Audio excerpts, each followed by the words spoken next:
এটা তো মানে পুরো আন্দোলনটাকে নষ্ট করে দিয়েছে ডক্টর ইউনূস এই কয়েকটা পোলাপানকে ক্যাবিনেটে নেওয়ার মাধ্যমে পুরো আন্দোলনটাকে শেষ করে দিয়েছে। এবং এটা আমি ওই সময় বলছি, ওই আগস্ট মাসে আমি বলছি যেটা হলো গিয়ে এই আন্দোলনকে শেষ করে দেওয়ার একটা পদ্ধতি। এবং ডক্টর ইউনূস ইন্টেনশনালি এটাই চেয়েছেন।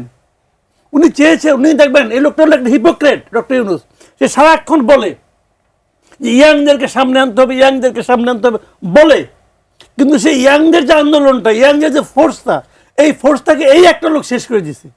এবং সে দেখবেন সবগুলি নিচে বুড়াদুরা, সে মানে বলে ইয়াংদের কথা নিয়ে কাছে নিয়ে মানে বুড়াদের নিয়ে বই থাকে। এই লোক হলো সেই লোক, একটা হিপোক্রেট। তো সে পুরো আন্দোলনটাকে শেষ করে দিয়েছে এই লোকটা, একটা মাত্র লোক।